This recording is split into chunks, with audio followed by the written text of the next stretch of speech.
Nowadays, every old head and mainstream listener, as well as the cinnamon stick from the Apple Jacks box, will try and tell you and convince you that hip hop is dead. Well, today, come take your ass across the street and get hit with this new heat as I give you some new up and coming artists to listen to add to your dry ass playlist.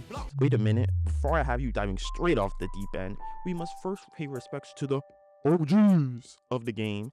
And as I give you this quick history lesson on how we got to this point today, hip hop emerged from New York City's underground music scene in the early 1970s and gained mainstream attention by the late 1970s through disco rap, pushing underground artists at that time to make more experimental music.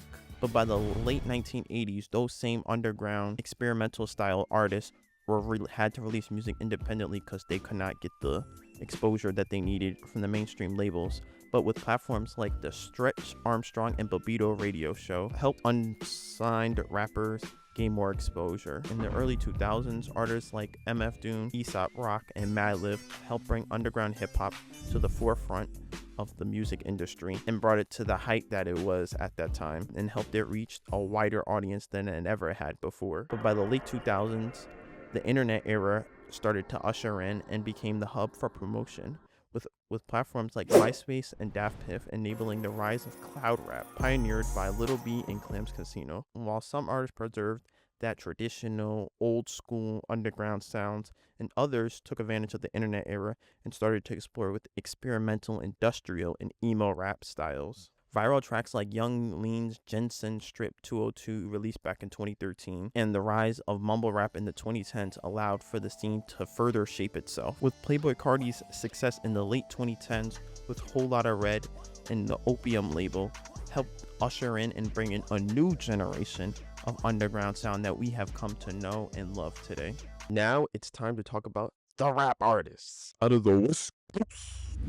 We got AzChike, a 30-year-old rapper out of Los Angeles, California, who's been releasing music since 2017 and is building off his massive year in 2024 with 2 features off of albums from West Coast legends, Kendrick Lamar and Schoolboy Q. He also signed a music deal this year with Warner Brothers Records.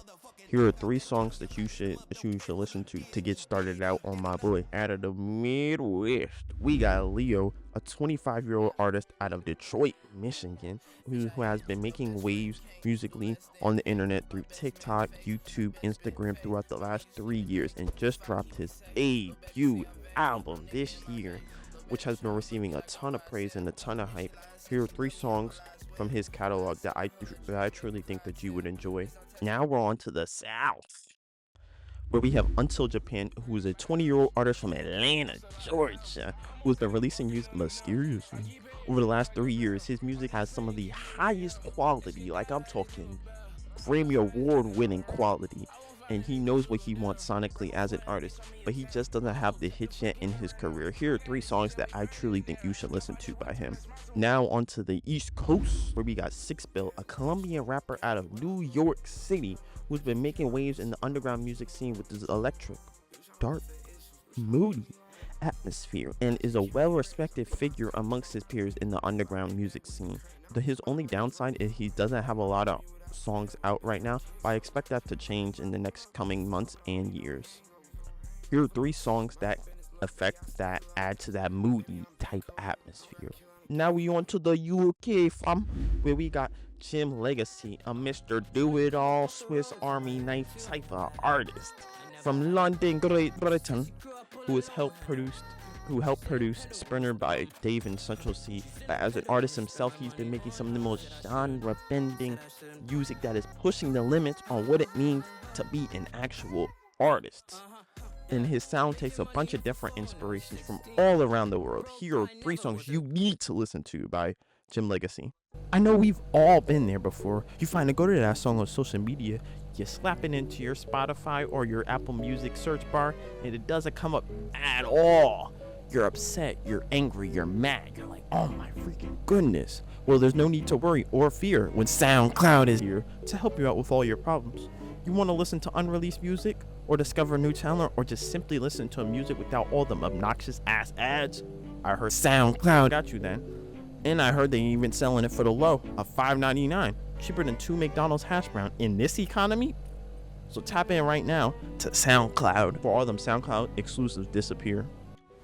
Hip-hop is very much in a transitional period right now, similar to how it was in 2014 and 2015. Hip-hop isn't dead by no means necessary, shape, or form, and statistically, but there are numerous new talented artists on the horizon, just like the ones I talked about in this video.